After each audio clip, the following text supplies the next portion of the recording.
Can you imagine that the final image of a noble countess was a terrified, gray-haired woman of nearly 70, literally running around the execution block to dodge a clumsy axeman?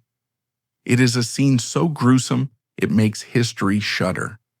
Henry VIII butchering his own beloved governess and cousin in a fit of rage, meant for her son. This wasn't just an execution, it was a hacking, a barbaric end that signaled the complete death of mercy in the Tudor court. Margaret never sought the throne, yet the royal Plantagenet blood in her veins became a curse she could never wash away. She was the ultimate survivor, watching her father and innocent brother be slaughtered, only to spend a lifetime walking on eggshells, praying her quiet loyalty would be enough to save her. Her story is the heartbreaking saga of the last white rose, a mother crushed not by her own sins, but by the paranoid storm of a king who saw enemies in everyone. We cannot simply look at the Tudors with their vibrant silks and their famous soap opera dramas. We must look further back to the iron and blood of the 15th century. We must understand what it meant to be a white rose in a world that had violently turned red. She was born in August 1473 at Farley, Hungerford Castle. At the moment of her first breath, she was one of the most valuable human beings in Christendom. Her pedigree was not just royal, it was legendary.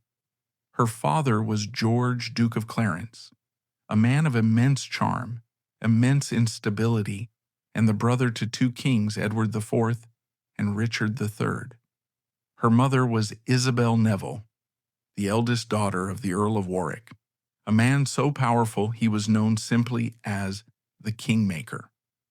When you combine the blood of Clarence and the blood of Neville, you get a genetic claim to the throne that is almost blinding in its legitimacy. In the eyes of the old aristocracy, the Tudors, who were yet to emerge from the shadows, were mere upstarts, commoners with a drop of royal blood. Margaret was the real deal. She was a Plantagenet. The Plantagenets were not just a family, they were a mythology. They were the warrior kings who had hammered out the borders of England and France. They believed in their right divine, that God himself had ordained them to rule. They were brilliant, they were beautiful, and they were cursed. There was a madness that seemed to run through the line, a tendency toward self-destruction that would ultimately be their undoing. Margaret's earliest years were bathed in the golden glow of the Yorkist sun. Her uncle Edward IV sat on the throne. Her father was the king's brother. She lived in a world of velvet tapestries, high stone walls, and absolute security. But the curse of her family was already working its way through the cracks of the castle. The tragedy of Margaret Pole is the tragedy of a daughter paying for the sins of a father. To understand Margaret, we must look at George, Duke of Clarence. George was the middle brother of the Yorkist dynasty. Handsome, witty, and deeply loved by the common people, he was also plagued by a fatal flaw: jealousy. He could never quite accept that his brother was king, and he was merely a duke. He was a man who drank too much, spoke too loosely, and listened to the wrong whispers. Little Margaret, a toddler of only 3 years old, could not have understood the tension in the household. She could not have understood why her mother, Isabel, often looked so fearful, or why her father paced the halls late into the night. In 1476, the first blow struck. Margaret's mother, Isabel Neville, died. It was likely puerperal fever, childbed fever, after the birth of a short-lived son. But in the paranoid mind of the Duke of Clarence, it was poison. George began to spiral. He accused servants of sorcery. He raved against the Queen, Elizabeth Woodville. He stopped coming to court. Margaret, just 3 years old, was now motherless. She had only her father and her younger brother Edward, but her father was descending into a madness that would consume them all. George's behavior became erratic. He began to stash his money. He spread rumors that King Edward IV was illegitimate. In the ruthless politics of the 1400s, you could be a drunk, you could be a fool, but you could not question the king's legitimacy. In 1477, the hammer fell. King Edward IV, his patience finally exhausted by his brother's treachery, had George arrested. One day, her father is the master of the house, a royal duke. The next, the soldiers come. The house is stripped. The servants are dismissed or questioned. The silence of the nursery becomes deafening.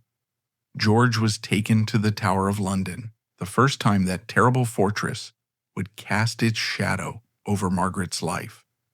He was put on trial, and the prosecutor was his own brother, the king. It was a family tearing itself apart in public. George was condemned to death, but because he was a royal prince, he was not dragged to Tyburn to be hanged, drawn, and quartered. He was granted a private execution inside the tower. And here, history gives us one of its most gruesome and enduring legends. On February 18, 1478, it is said that George, Duke of Clarence, was drowned in a butt of Malmsey wine. Historians have argued over this for centuries. Was it a grim joke? George was known to be a heavy drinker of Malmsey. Was it a metaphor for his alcoholism? Or did the executioner literally upend a royal duke into a vat of sweet wine and hold him down until the bubbles stopped rising? When his body was exhumed centuries later, there was no mark of the axe on his neck. The legend, it seems, may be the truth.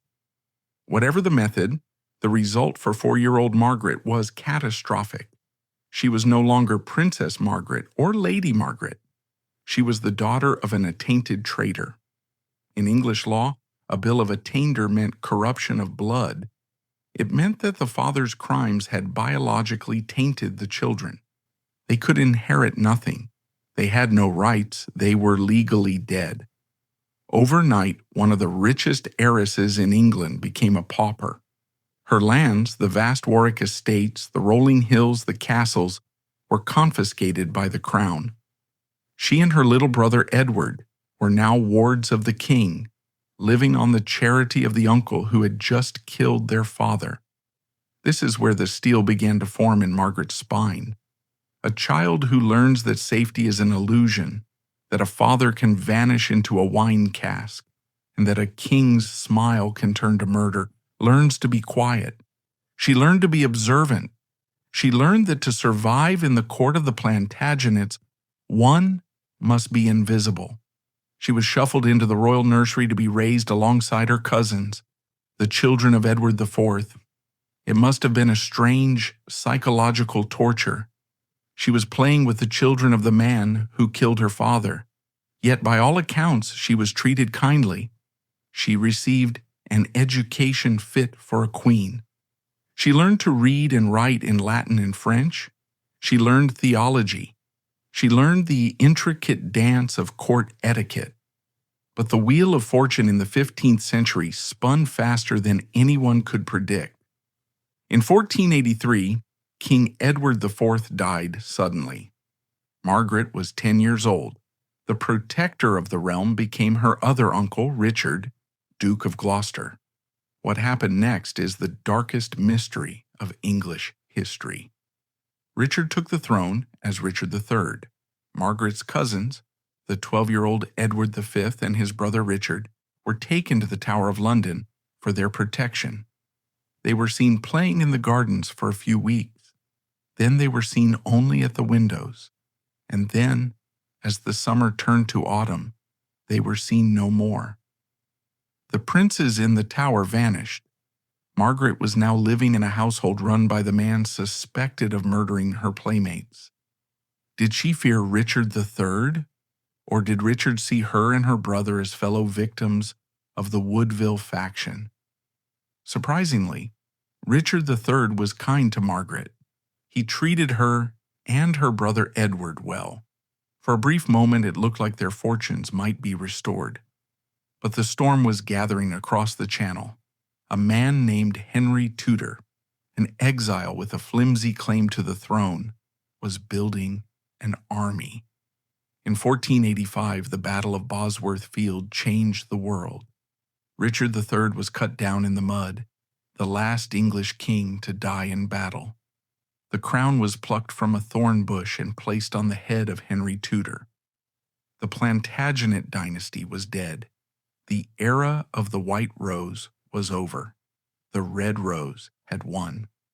For 12-year-old Margaret, this was not a liberation, it was a disaster. The Tudors were paranoid. They knew they were usurpers. They knew that half the country still looked fondly upon the old royal line. And who was the most direct representative of that old line? Margaret's brother Edward, the Earl of Warwick.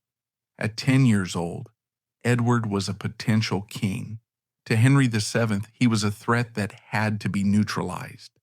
The new king immediately seized the boy and threw him into the Tower of London. Margaret watched her brother being dragged away. She would essentially never see him again. Edward would spend the rest of his life in darkness, growing from a bright child into a simple-minded, terrified young man who reportedly did not know a goose from a capon. Margaret was left alone on the outside. She was now the last functional piece of the Yorkist legacy. King Henry VII looked at her and saw a problem. He couldn't kill her. She was a young girl and the country was already tired of bloodshed. But he couldn't let her marry a powerful duke, or her children would rise up to challenge him. He needed to bury her, not in a grave, but in obscurity. And so, the king made a decision that would define the next phase of her life. He would marry her off to a nobody. He would dilute the royal blood of the Plantagenets by mixing it with the common ink of the bureaucrat class. This was the end of Margaret's childhood. The Golden Girl, the daughter of the Duke, the niece of kings, was gone.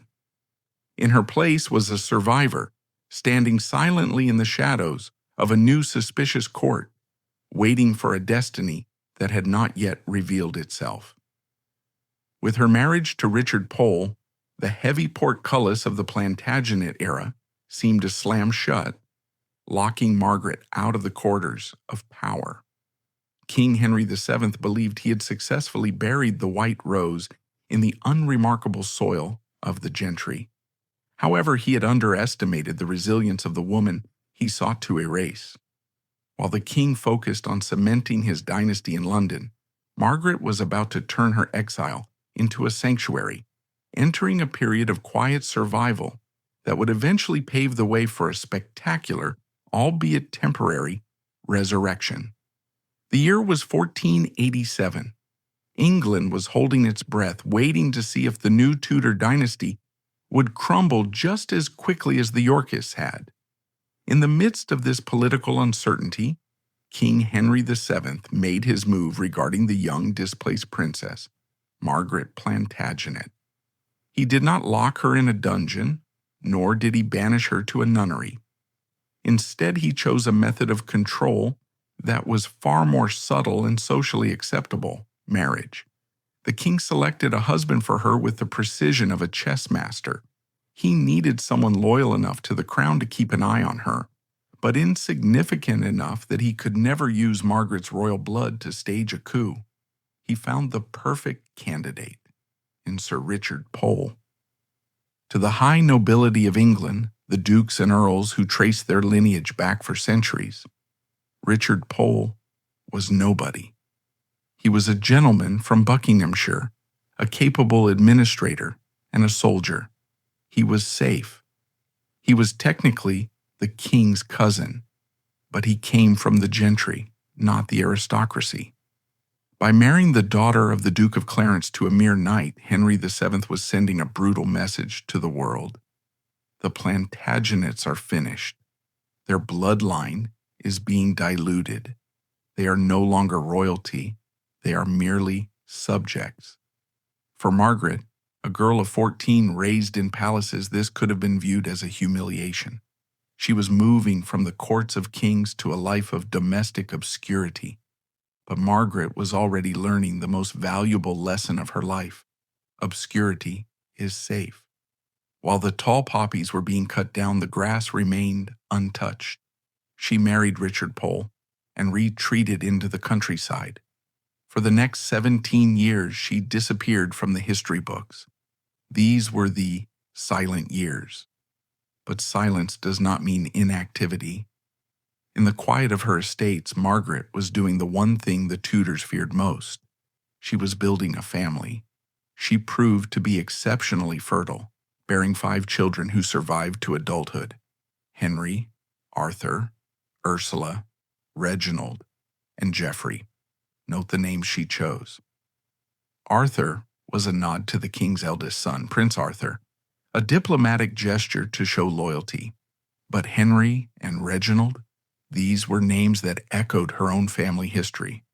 While Margaret raised her children, washing the royal entitlement out of their daily lives, the shadow of the tower still loomed over her.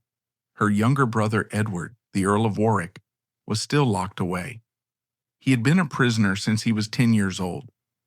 In 1499, the final tragedy of her youth struck. A pretender to the throne named Perkin Warbeck, a man who claimed to be one of the lost princes in the tower, had been captured. He was imprisoned in the tower alongside Margaret's brother Edward. The king, Henry VII, was negotiating a marriage alliance with Spain for his son Arthur. The Spanish monarchs, Ferdinand and Isabella, were ruthless. They sent a message to Henry: "We will not send our daughter, Catherine of Aragon, to a country that is unstable. As long as a male Plantagenet claimant lives, the English throne is not secure." Essentially, the Spanish demanded blood as a dowry. Henry VII obliged.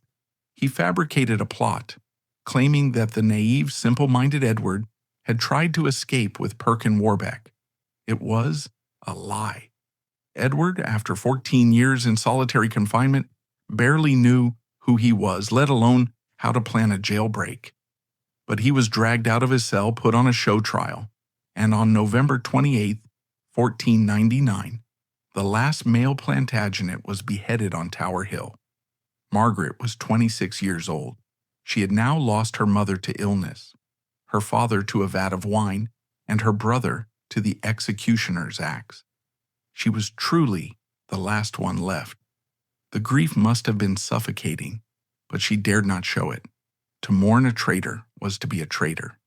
She swallowed her tears, held her children close, and continued her performance as the loyal wife of Sir Richard Pole. 5 years later, in 1504, her world fractured again. Sir Richard Pole died. Margaret was 31. She was a widow, and she was broke. We often imagine aristocrats as perpetually wealthy, but the death of her husband revealed the precariousness of Margaret's position. Richard Pole had been a servant of the king, dependent on royal favor and salary. Without him, and without her own family inheritance, which the king still held, Margaret had almost nothing. The next 5 years were a study in humiliation. The woman who should have been one of the richest in England was forced to live on the charity of the nuns at Sean Abbey. She had to beg the king for help. Henry VII, a notorious miser who counted every penny in his treasury, gave her a pittance, just enough to keep her from starving, but not enough to maintain her dignity. The situation became so desperate that she could not afford to educate her sons. She had to give her middle son, Reginald, to the church. It was a practical decision. The church would feed and educate him for free, but it was also a heartbreak. She was carving up her family just to ensure they survived. These years of poverty forged an iron will in Margaret. She learned the value of a coin. She learned that fair weather friends vanish when the money runs out. And she learned that the only person she could rely on was herself. But in 1509, the sky cleared. The old dour King Henry VII died. The bells of London rang out, not in mourning but in jubilation. His son, the 18-year-old Henry VIII, ascended the throne. He was everything his father was not. Generous, athletic, handsome, and eager to be loved. He wanted to start his reign by healing the wounds of the past. He looked at the family his father had persecuted, the Yorkists, and decided to bring them into the fold. He looked at Margaret Pole and saw a wrong that needed to be righted. She was his aunt, she was pious, and she had suffered enough. In a move that stunned the court, Henry VIII did the unthinkable. In 1512, he petitioned Parliament to reverse the attainder against Margaret's brother. By doing this, he legally acknowledged that the execution had been unfair. But he went further. He restored to Margaret the vast sprawling lands of the earldom of Salisbury. Margaret Pole was no longer the poor widow living in an abbey. Overnight, she became the Countess of Salisbury. This title is crucial to understand. She was not a countess because she married an earl. She was a countess suo jure, in her own right. She was a peeress of the realm. She could hold court. She could administer justice on her lands. She was one of the two most powerful women in England, second only to the Queen, Catherine of Aragon. She was now in her late 30s, and she blossomed. The years of repression and poverty fell away, revealing a woman of immense capability. She proved to be a formidable businesswoman. She took control of her new estates, which covered parts of Hampshire, Wiltshire, Essex, and Somerset, and managed them with a ruthlessness that would have made her ancestors proud. She audited the books. She fired corrupt stewards. She increased her income until she was one of the 5 wealthiest nobles in the kingdom. She rebuilt Warblington Castle, turning it into a palace fit for royalty. She surrounded herself with scholars and theologians. She became a patron of the new learning. Her household became a finishing school for the daughters of the nobility. If you wanted your daughter to learn how to be a lady, you sent her to the Countess of Salisbury. King Henry VIII adored her. He called her the most saintly woman in England. To cement their bond, he appointed her to the most trusted position a woman could hold, governess to his daughter, the Princess Mary. This was the zenith of Margaret's life. Imagine the satisfaction. She, the daughter of a traitor, was now raising the future Queen of England. She held the little princess in her arms, teaching her the same values she had clung to: piety, dignity, and the absolute importance of Catholic faith. Margaret and Queen Catherine of Aragon became inseparable. They were natural allies. Both were women of the old world. Both were deeply religious, and both believed in the sanctity of the bloodline. They dreamed of a future where their children might marry. Perhaps Margaret's son Reginald could marry Princess Mary, uniting the houses of York and Tudor once and for all. For nearly 20 years, Margaret Pole lived in this golden summer. She had wealth, she had respect, and her children were rising high at court. Her eldest son, Henry Lord Montague, was a peer. Her son Reginald was a brilliant scholar in Italy, funded by the king himself. The nightmare of the tower seemed like a distant memory, a ghost story from another life. But history is cruel. It lifts you up only to drop you from a greater height. While Margaret was managing her estates and teaching Princess Mary her Latin, the ground beneath the Tudor court was shifting. The king was growing restless. His wife Catherine had failed to give him a son. His eye had wandered to a dark-eyed woman named Anne Boleyn. The king's great matter, the divorce, was beginning to brew. It was a storm that would tear England apart, sever the country from Rome, and force every person in the realm to choose a side. Margaret Pole, the woman who had learned to be invisible to survive, would soon find that in the new world Henry VIII was building, there was nowhere left to hide.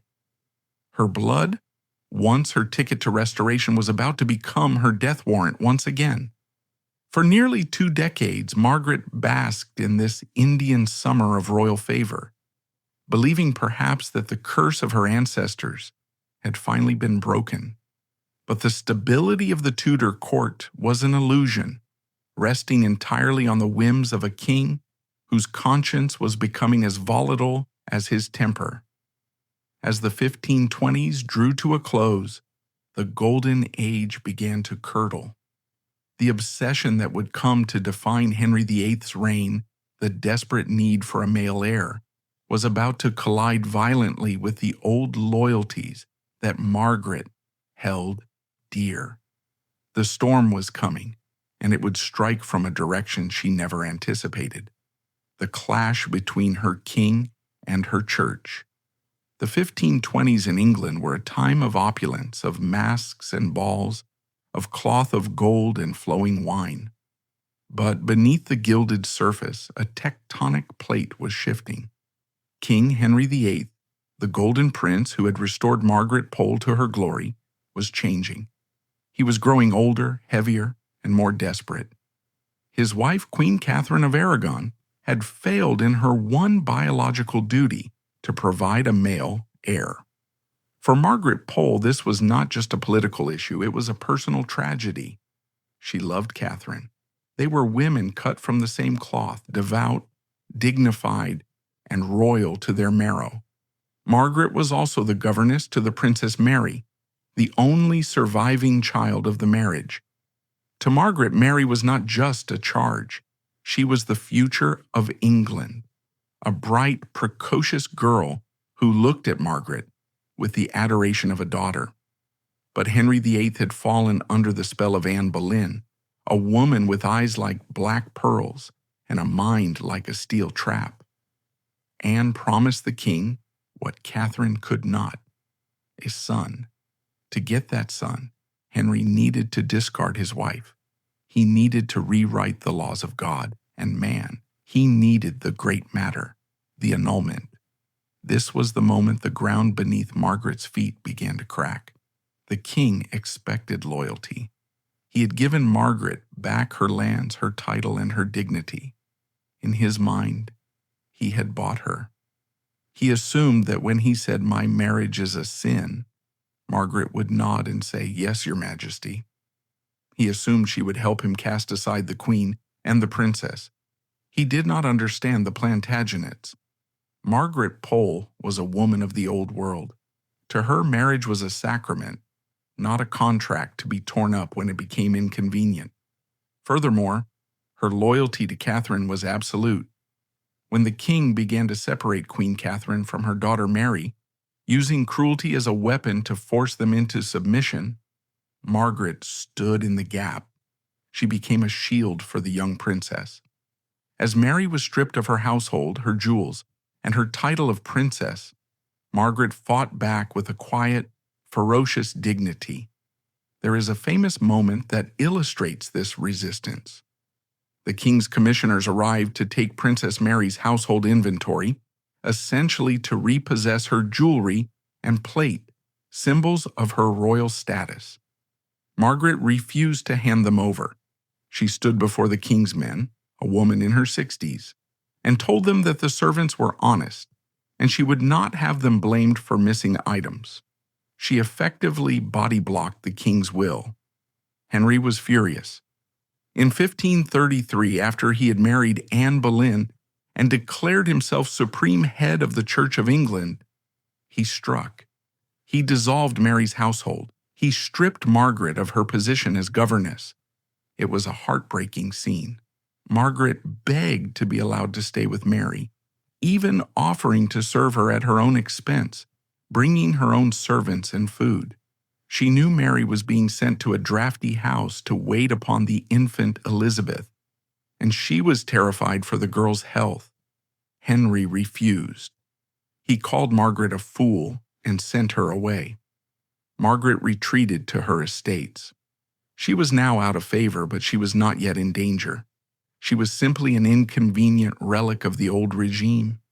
She might have lived out her days in quiet retirement, tending to her gardens and her prayers, had it not been for the one variable she could not control: her son, Reginald Pole. If Margaret was the heart of the family, Reginald was its intellect. Reginald Pole was a star. Handsome, brilliant, and charismatic, he had been educated at the king's expense at Oxford and Padua. Henry VIII loved him. He famously said of Reginald and his brother, "I love them as my own brothers." Henry had a plan. He would use Reginald's brilliant mind to write a defense of the annulment. If a Plantagenet, a cousin of the king, and a holy man like Reginald supported the divorce, the rest of Europe would have to listen. Henry sent messengers to Reginald, who was living in Italy, demanding his support. He offered him the Archbishopric of York, one of the highest offices in the land, if only he would agree that the marriage to Catherine was invalid. Imagine the pressure on Margaret back in England. She knew her safety depended on Reginald's answer. She wrote to him, urging him to be careful, to navigate the situation with caution. But Reginald was his mother's son. He was incapable of lying about his faith. He spent months agonizing, praying, and studying the scriptures. And then he made a decision that was essentially a suicide pact for his family. In 1536, Reginald sent a package to Henry VIII. It was a manuscript titled Pro Ecclesiasticae Unitatis Defensione, commonly known as De Unitate. Henry expected a scholarly validation. Instead, he opened the book and found himself staring into the mouth of a cannon. Reginald did not hold back. In blistering, eloquent Latin, he dismantled Henry's arguments. He denied the king's supremacy over the church. He defended Catherine of Aragon with passionate intensity. But he went further. He attacked Henry's character. He called him a thief, a tyrant, and a murderer. He compared Henry to the biblical monsters. He asked the princes of Europe to rise up and depose this heretic king. It was the most devastating verbal assault a monarch had ever received from a subject. When Henry read it, his face reportedly turned purple. The betrayal was absolute. The boy he had educated, the cousin he had loved, had just declared war on him in front of the entire world. The king's wrath was instantaneous. He demanded Reginald return to England immediately to explain himself. Reginald, knowing this was an invitation to the executioner's block, wisely stayed in Italy. The Pope, seeing Reginald's value, made him a cardinal, a prince of the church. This only enraged Henry more. Now a Plantagenet was a cardinal sitting in Rome, plotting against him. Henry could not reach Reginald. The Alps and the protection of the Pope stood between them. So the king turned his bloodshot eyes toward the people Reginald had left behind. Back in England, Margaret was horrified. She read the copy of the letter Reginald had sent. She knew instantly that this was a catastrophe. She wrote a letter to her son, a letter that still survives. In it, you can hear the panic of a mother trying to save her other children. She scolded him. She called his book folly. She told him he was wrong to oppose the king who had been so good to them. Trust me, she wrote, there was never a woman that had such a dolor and heaviness to see her own child, to be the occasion of all our undoing. Was she sincere? Did she really believe Henry was right? Or was she writing for the spies she knew were reading her mail? It is likely the latter. Margaret was a pragmatist. She knew she had to distance herself from Reginald publicly if she wanted to keep her head. But Henry VIII was past the point of nuance. He was a man consumed by pain from his ulcerated legs and his bruised ego. He looked at the Pole family and saw a nest of vipers. He saw the white rose blooming again, threatening to strangle his Tudor rose. The atmosphere in England darkened. In 1536, Anne Boleyn was beheaded.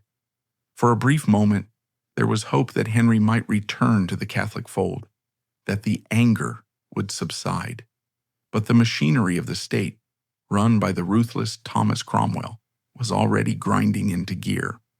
Cromwell, the king's right hand, began to build a dossier. He didn't need facts, he needed suspicions. He placed spies in Margaret's household. He intercepted letters.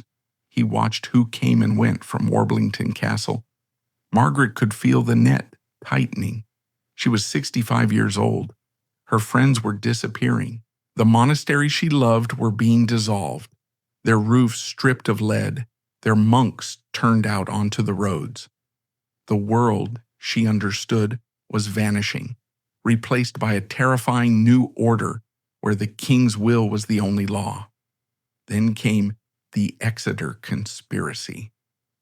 It wasn't really a conspiracy, it was mostly talk, grumbling among the old nobility over cups of wine about the changes in religion and the low-born men like Cromwell running the country. But talk was treason. In late 1538, the blow fell. Margaret's eldest son, Henry Lord Montague, was arrested. Her cousin, the Marquis of Exeter, was arrested. And most heartbreaking of all, her youngest son, Geoffrey, was taken. Geoffrey was the weak link. He was not made of the same steel as his mother or Reginald. Under the terror of the Tower, under the threat of torture, Geoffrey broke. He confessed. He told them what they wanted to hear. He said his brother and the Marquis had plotted with Reginald. He implicated his own family. Margaret was at Warblington when the soldiers came. It was November 1538. They did not take her to the Tower immediately. First, they interrogated her in her own home. The Earl of Southampton led the questioning. He expected to easily break this elderly widow. He reported back to Cromwell in amazement. He wrote, "I have captured a woman of such strength and man-like steadfastness. We may call her a strong and constant man rather than a woman." For days they badgered her. They twisted her words. They tried to trap her. Margaret did not stumble. She looked them in the eye and denied everything. She was loyal to the king. She had forbidden her servants from reading Reginald's book.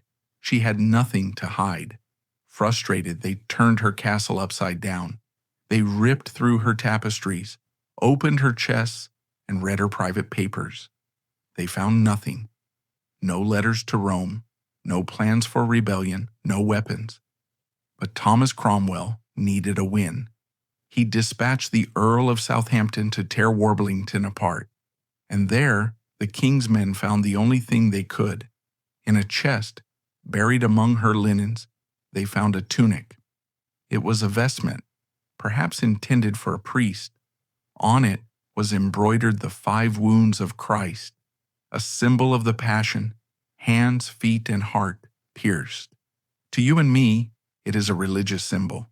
To Henry VIII, it was the symbol used by the Pilgrimage of Grace, the massive rebellion that had nearly toppled his throne 2 years earlier. "Behold," they said, "the proof of her treason." It was absurd, it was flimsy, but it was enough.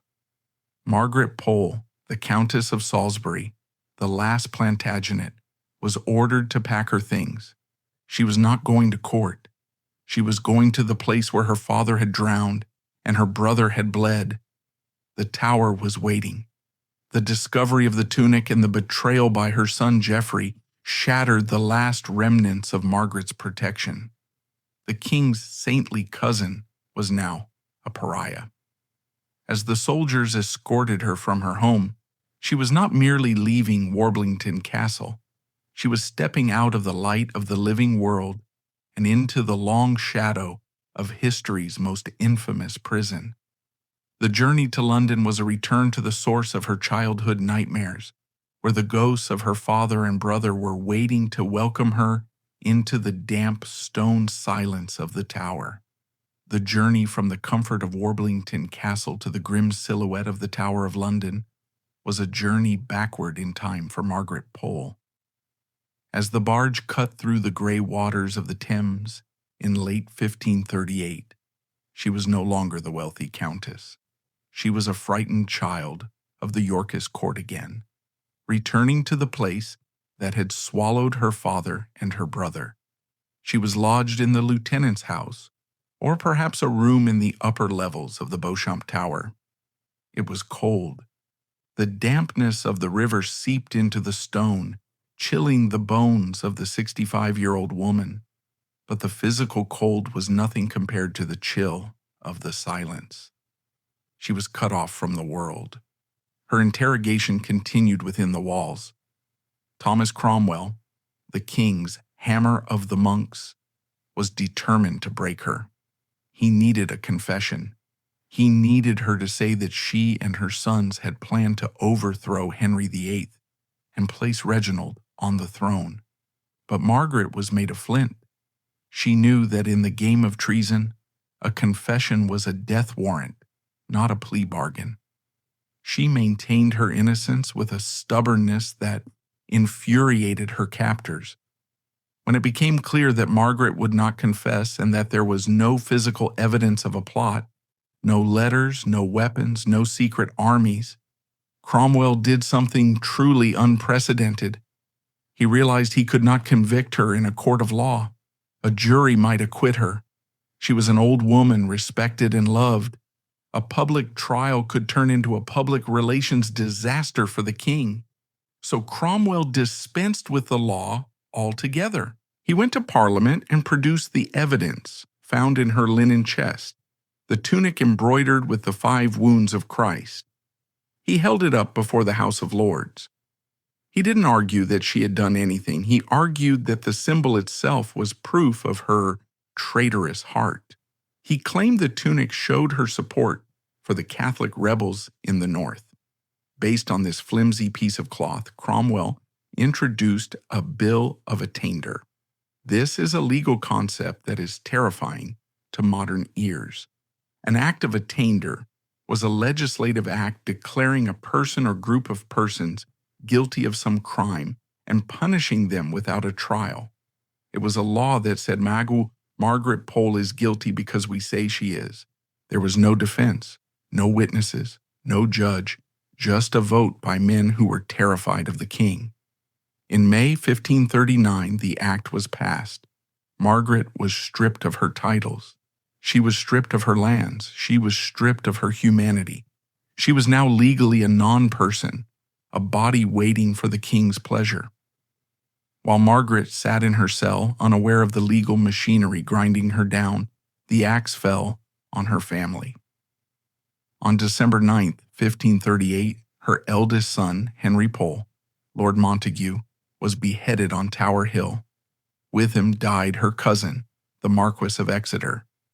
We do not know when Margaret was told. Perhaps she heard the cannon fire that signaled the executions. Perhaps a jailer, with a cruel smirk, whispered it to her through the door. The grief must have been shattering. Henry was her firstborn, the rock of her family, and he had died because of his blood and because his brother Reginald had dared to speak the truth. Her youngest son Geoffrey was spared, but his fate was perhaps worse than death. He was released, a free man, but he carried the crushing weight of Judas. He had saved his own neck by condemning his brother and his mother. He would spend the rest of his life in a haze of guilt, eventually trying to suffocate himself with a cushion in a desperate attempt to end his torment. Margaret was now alone. The winter of 1539 turned into the spring of 1540, and then another winter came. The conditions of her imprisonment were scandalous. Henry VIII, the man who had once called her saintly, was now vindictive. He stopped paying for her upkeep. The staff at the tower were not given funds to feed or clothe her properly. Imagine a woman who had once worn velvet and silk, who had dined on silver plates, now sitting in a freezing cell in rags. Her clothes were worn through. She had no warm nightgown to ward off the biting frost of the London nights. Her shoes were tattered. She was tormented by rheumatism and the aches of old age made worse by the stone floor. It was a slow, deliberate torture. The king was waiting for her to die of natural causes, to save him the trouble of killing her.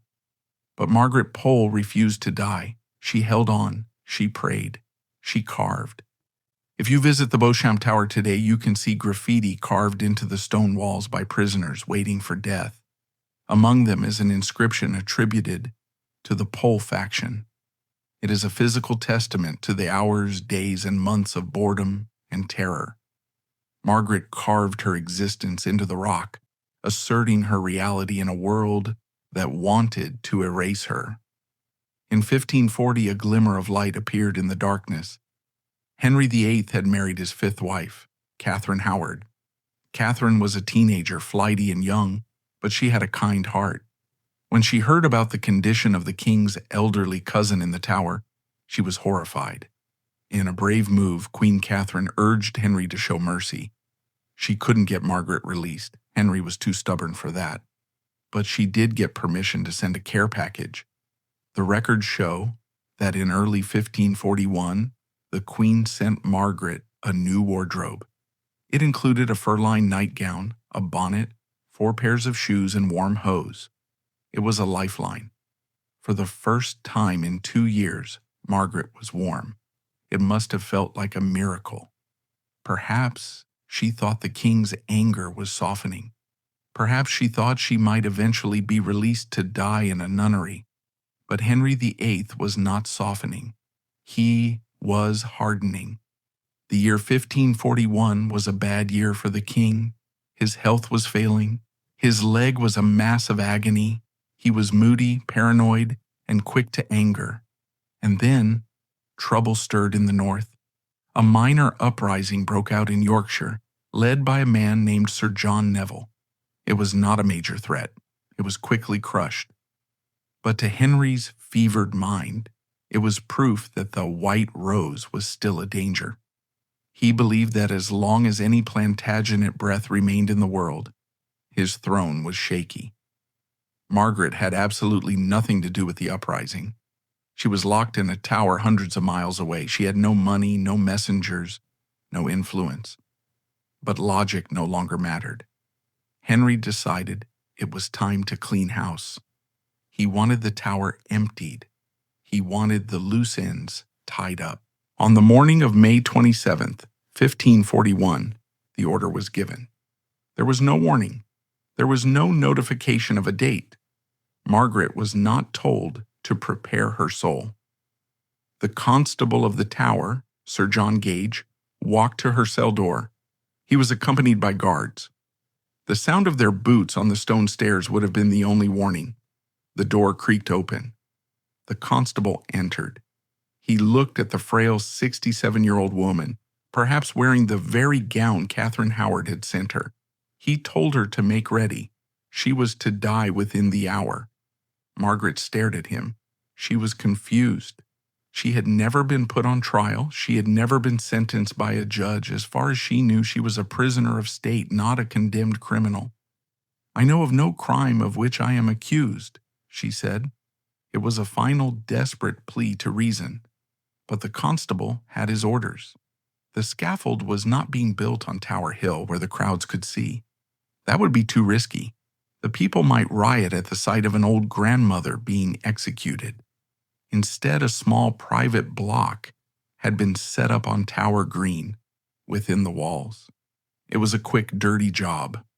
Margaret rose to her feet. She did not weep. She did not beg. She was a Plantagenet.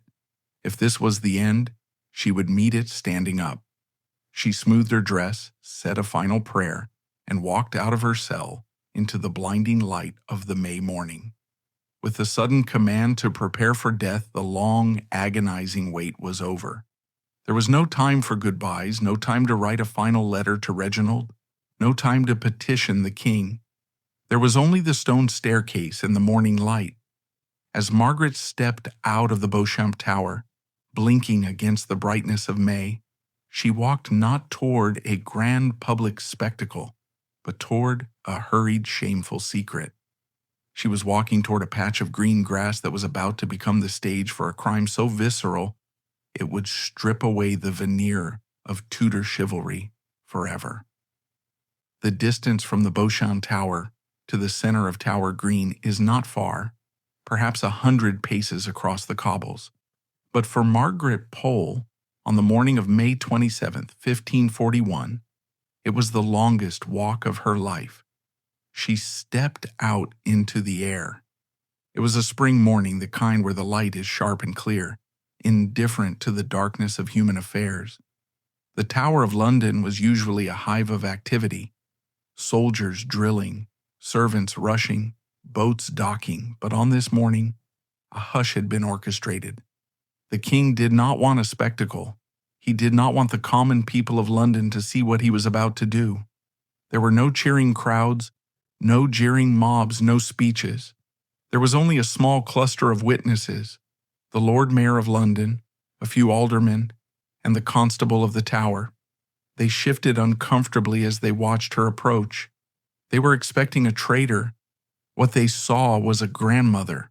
Margaret was reportedly composed but deeply confused. You must remember she'd been cut off from the world for 2 years. She didn't know about the uprising in Yorkshire that had sealed her fate. She didn't know the king's leg was rotting and his temper was fraying.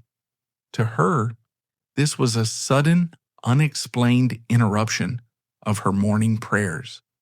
When she reached the center of the green, she stopped. She looked for the scaffold. Usually for a royal execution, a high wooden platform was constructed, draped in black cloth to add a sense of solemnity and to allow the crowd to see. But there was no scaffold. The king had ordered this done quickly and cheaply. Instead, placed directly on the damp grass or perhaps on the paving stones, was a simple wooden log, a block. It was low, crude, and terrifyingly small. And then she saw the executioner. In Tudor England, the executioner was a skilled tradesman. A good headsman was paid well to be fast and merciful. Anne Boleyn had been granted a swordsman from France who took her head in a single silent stroke. But the professional executioner of London was not there that day. He had been sent north to deal with the rebels in Yorkshire. Standing by the block was a wretched and blundering novice, a substitute. He was likely a butcher's apprentice or a common criminal, offered a pardon in exchange for doing the dirty work. He held the heavy axe in hands that were shaking. He had likely never killed a human being before, certainly not a royal countess. Margaret looked at the block, then at the boy, and then at the constable. The reality of the situation crashed down on her. "What is this?" she reportedly asked. "I have had no trial. I have not been judged." The constable, Sir John Gage, gently but firmly told her that it was the king's will. He asked her to kneel and place her head on the block. This is the moment where history splits into two paths, both equally tragic. The popular legend, the one that has been whispered for centuries, paints Margaret as a defiant warrior to the bitter end. It says that when told to kneel, she drew herself up to her full height and declared, "So should traitors do, and I am none." The legend says she refused to lay her head down, telling the executioner that if he wanted her head, he would have to take it as best he could. It describes a horrific scene where the old woman ran around the green with the panicked boy chasing her, hacking at her back and shoulders until she fell. While that version captures her spirit, the account of the imperial ambassador Eustace Chapuis, who made it his business to know the truth, is perhaps more chilling because it is more realistic. Chapuis reported that Margaret did not run. She was too old, too frail, and likely too terrified to run. Instead, she was overwhelmed by the sheer injustice of it. She struggled, not physically, but spiritually. She could not understand why she should submit to a traitor's death when her heart was pure. The guards had to force her down. Imagine the indignity, rough hands pressing the shoulders of the last Plantagenet princess into the dirt. They forced her neck onto the low block. She was crying out, "Blessed be the king, and I am no traitor." The boy raised the axe. He was nervous. He was inexperienced. He was looking at the white neck of an elderly woman, and he panicked. He swung the axe. It did not hit her neck.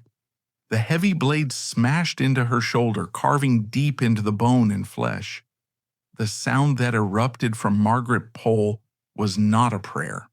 It was a scream of agony that must have echoed off the stone walls of the White Tower, freezing the blood of everyone present. The witnesses flinched. The Lord Mayor looked away. The boy, terrified by her scream and his own incompetence, pulled the axe free and swung again. He missed again. He hacked at her head, her neck, her shoulder. It was not an execution, it was a massacre. It was a butchery. The ambassador reported that it took 10 or 11 blows to finally sever the head from the body. By the time it was over, the green was soaked in blood. The wretched youth stood panting, covered in gore, the axe hanging from his hands. The body of the Countess of Salisbury, the woman who had once been the governess of England, lay mangled on the grass. A silence descended on the tower that was heavier than stone. The witnesses were sickened. Even in a violent age, there were rules. There was supposed to be dignity. This was a violation of everything the code of chivalry stood for. They did not put her head on a spike on London Bridge, as was the custom for traitors. Perhaps even Henry VIII felt a flicker of shame. Or perhaps they simply wanted to hide the evidence of the botched job. Her remains were gathered up, the battered body and the head with its gray hair matted with blood. They were placed in a chest and carried just a few yards away to the chapel of St. Peter at Vincula. It is a small, cold chapel within the tower walls. It is the final resting place of the unwanted dead. They pried up the flagstones and lowered Margaret into the earth. She was not buried alone. She was placed in the choir near the altar. And there, in the quiet of the crypt, the irony of history completed its circle. Margaret Pole, the last Yorkist, was buried just a few feet away from her brother Edward, Earl of Warwick, whom the Tudors had killed 40 years earlier. And lying right next to them was Anne Boleyn, the woman whose ambition had started the whole terrible chain of events that led to this moment, the Queen and the Countess, the usurper and the Plantagenet, the reformer and the Catholic. In death, the Tower made them all equal. When the axe fell on May 27, 1541, the life of Margaret Pole ended, but the argument over her soul was just beginning. For 500 years, historians, theologians, and legal scholars have picked over the bones of her story, asking the single most important question: was she actually guilty? To understand the full magnitude of this tragedy, we must step away from the emotional horror of the execution block and enter the cold, hard light of the courtroom. A courtroom that Margaret was denied in life, but which history has constructed for her in death.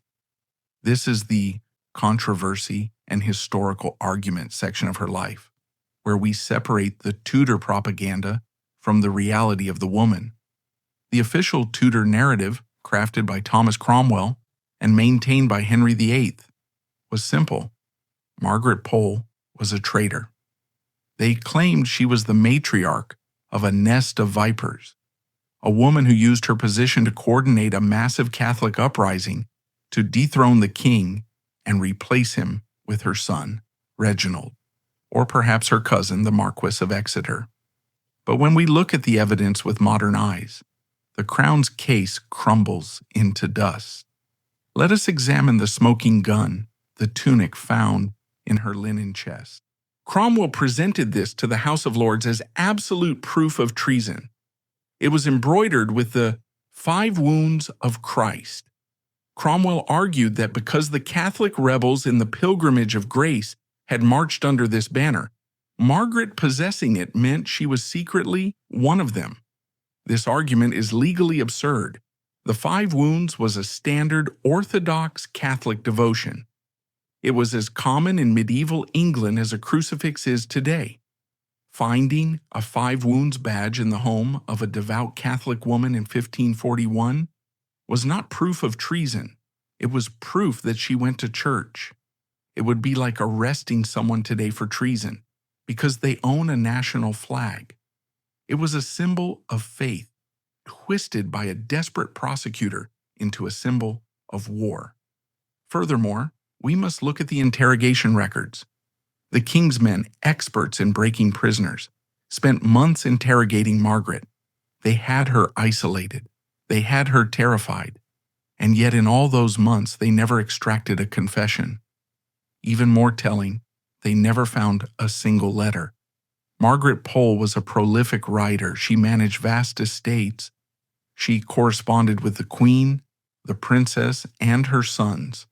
If she were organizing a coup, there would be a paper trail.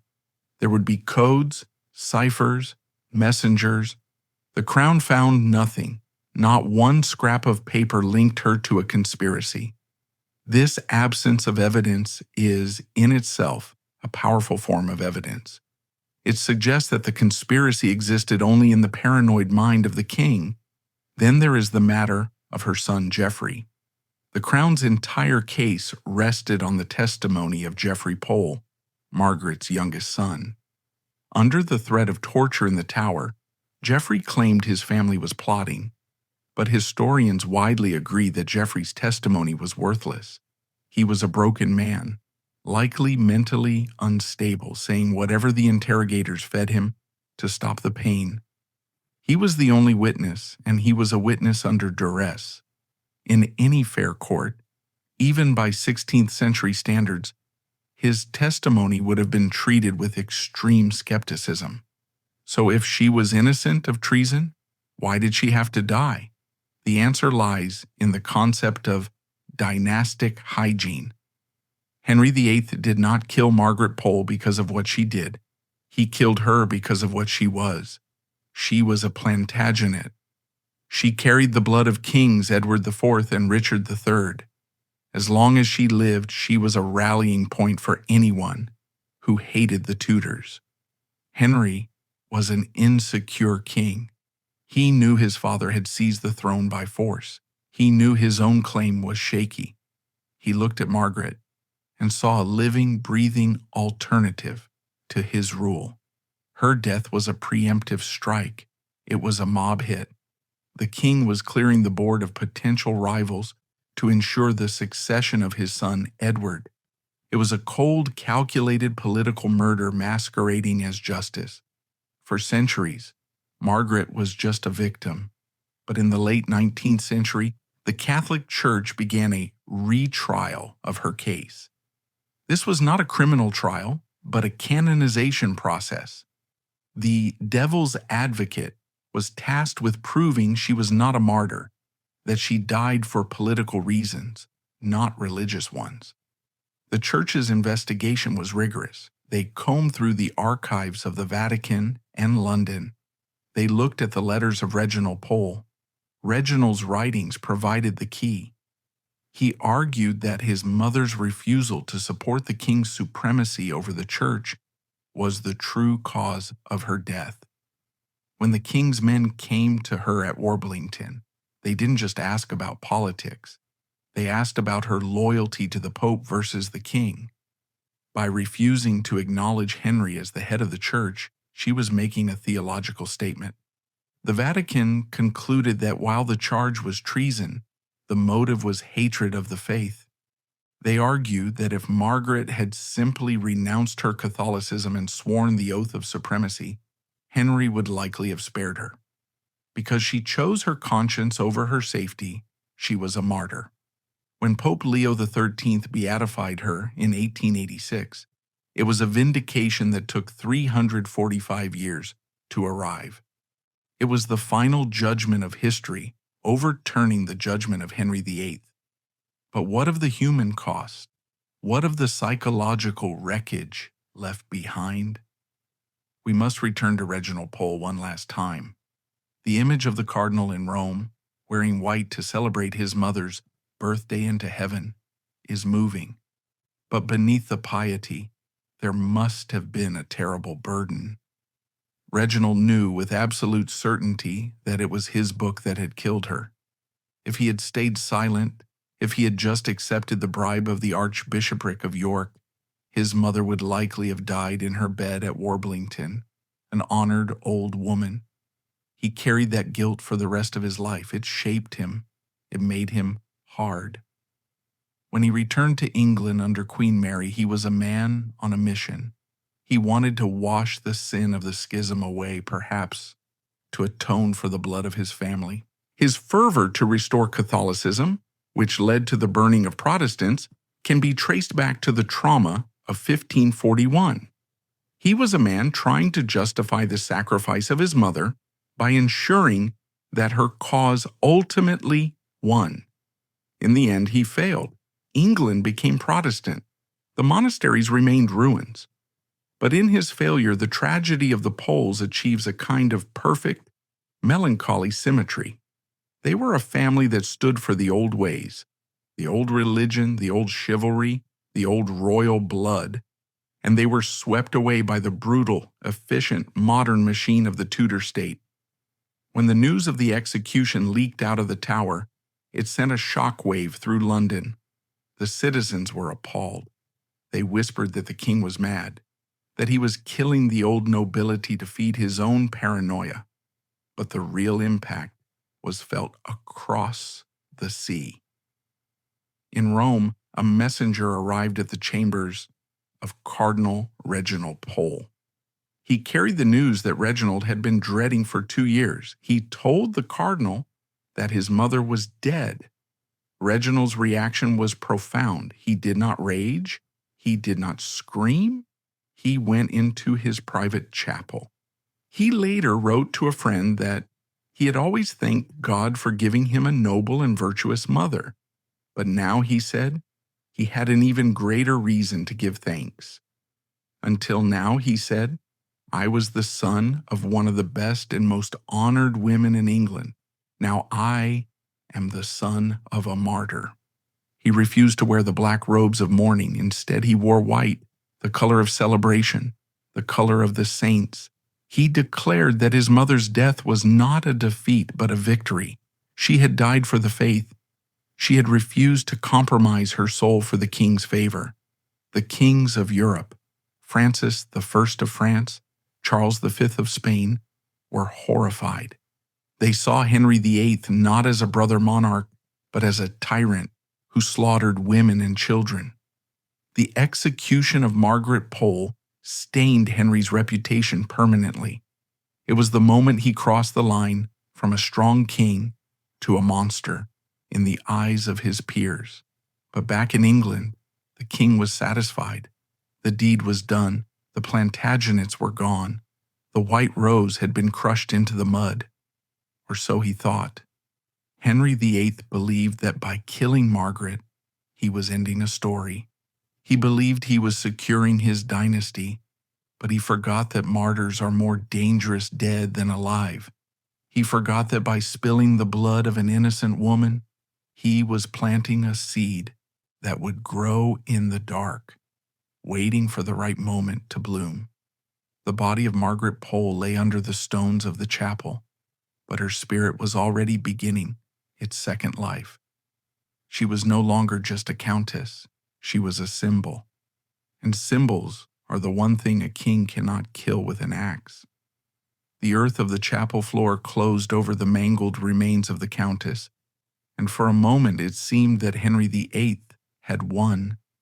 He believed he had severed the Plantagenet root forever, but he had forgotten that violence of such magnitude rarely yields peace. Instead, it sows dragon's teeth. For Margaret Pole, the axe was not a conclusion. It was a catalyst. The consequences of her execution began to ripple outward, poisoning Henry's reputation abroad, and setting the stage for a dynastic reckoning that would haunt his children long after he was gone. The years following her execution in 1541 were a slow, grinding descent for the man who had ordered it. King Henry VIII, the Golden Prince who had turned into a tyrant, did not prosper after killing his cousin. His health collapsed. His leg, ulcerated and oozing, caused him constant screaming agony. His mind, clouded by pain and paranoia, grew darker. It is said that Henry was haunted by the ghosts of those he had killed. He had executed 2 wives, countless friends, and now his elderly relative. When he finally died in 1547, bloated and terrified, he left behind a kingdom that was financially ruined and religiously divided. He left a 9-year-old son, Edward VI, to rule a shark tank of ambitious nobles. But the true sequel to Margaret's story began 6 years later, in 1553. The young King Edward died, and who should rise to the throne? It was Mary, the little girl Margaret had held in her arms. The Princess Margaret had protected, educated, and loved like a mother. Mary I became the first Queen Reginald of England, and she had a long memory. She remembered the woman who had stood between her and her father's wrath. She remembered the saintly countess who had lost everything for the sake of the true faith. One of Mary's first acts as queen was to call him home. Reginald Pole, the traitor, the exile, the man whose book had sparked the purge. For 20 years, Reginald had lived in Italy, a prince of the church waiting for the storm to pass. Now the storm was over. The daughter of Catherine of Aragon was on the throne, and she wanted her mother's best friend's son by her side. In 1554, Cardinal Reginald Pole returned to England. Imagine the scene. The last time he had seen the white cliffs of Dover, he was a young scholar, and his family was the most powerful in the land. Now he returned as an old man, the last survivor of a massacre. His mother was dead. His brother was dead. His lands were gone. He sailed up the Thames, his barge gliding past the Tower of London. He must have looked up at those gray walls and felt a mixture of triumphant sorrow. The king who had hunted him was rotting in a vault at Windsor. The Cromwell who had framed his mother was headless in the same chapel where she lay. Reginald was not just returning as a visitor, he was returning as the savior of the English soul. Queen Mary appointed him Archbishop of Canterbury. He was the last Catholic archbishop to hold the position.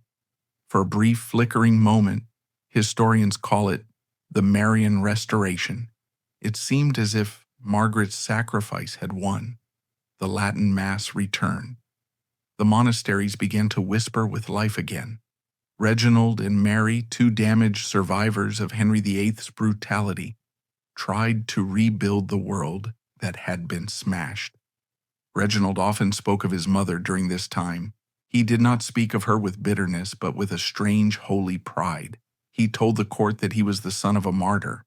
He believed that her blood was the seed of the church's restoration. But history is a tragedy, not a fairy tale. The restoration was doomed.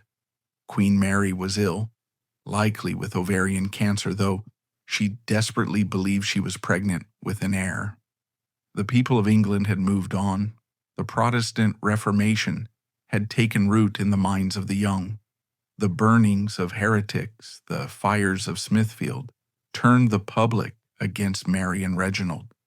And then the final poetic irony occurred. On November 17, 1558, Queen Mary I died at St. James's Palace. On that very same day, just a few hours later, across the river at Lambeth Palace, Reginald Pole died too. They had been united in life by their shared trauma, and they were united in death. With them died the Catholic Restoration. With them died the last real link to the Plantagenet court. The throne passed to Elizabeth I, the daughter of Anne Boleyn. The Red Rose had won again. However, we must look at the long game. We must look at what happened to the Tudors. Henry VIII had killed the Poles to secure his dynasty. He had shed rivers of blood to ensure that a male Tudor would sit on the throne forever. He had sacrificed his honor, his wives, and his soul for the sake of the succession. And what was the result? His son Edward died at 15. His daughter Mary died childless at 42. His daughter Elizabeth died childless at 69. In 1603, when Elizabeth I took her last breath, the House of Tudor ceased to exist. It had lasted only 3 generations. It was a flash in the pan compared to the centuries-long rule of the Plantagenets. There is a profound, almost Greek sense of justice in this.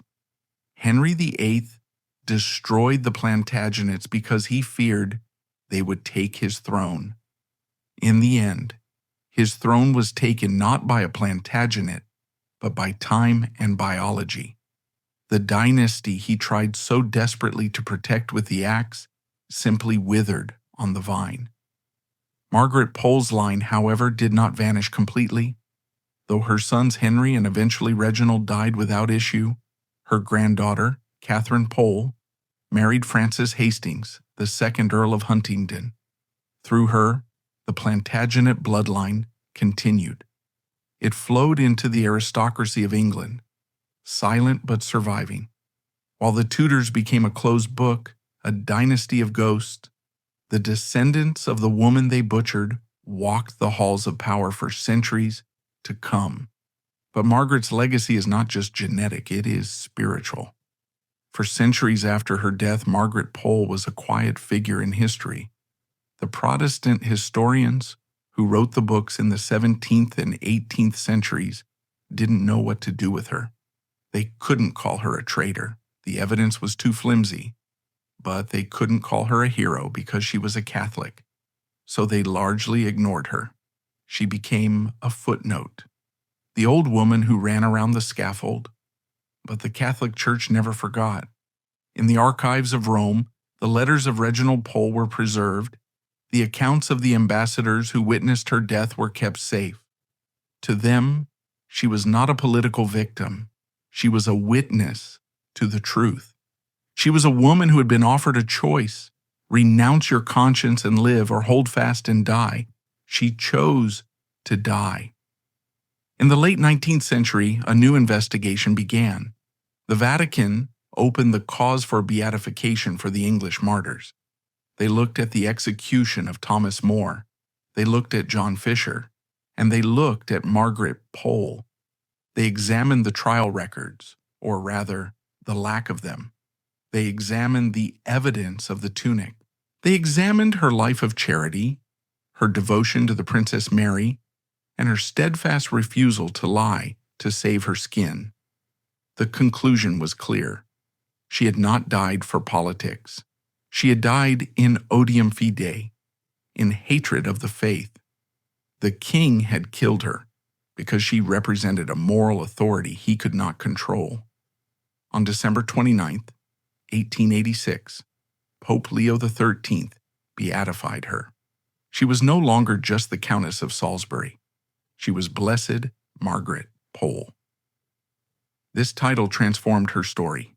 She was lifted out of the muddy politics of the 1500s and placed in the canon of those who have conquered the world by leaving it.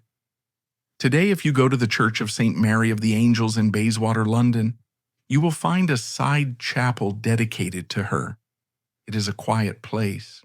There is a painting of her, not as the terrified old woman on the green, but as a dignified matron, holding the palm branch of martyrdom.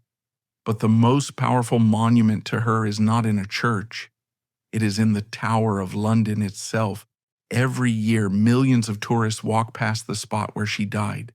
They listen to the yeoman warders tell the story. Sometimes the story is embellished with the legend of the chase. But the horror of it, the image of the grandmother and the axe, always silences the crowd. In that silence, Margaret Pole wins. Henry VIII wanted to erase her. He wanted to make her a non-person. He wanted her to be a forgotten traitor. Instead, he made her unforgettable. He turned a quiet domestic woman into a symbol of resistance against tyranny that has lasted for nearly 500 years. As we reach the end of this journey, we must ask ourselves, what is the meaning of Margaret Pole?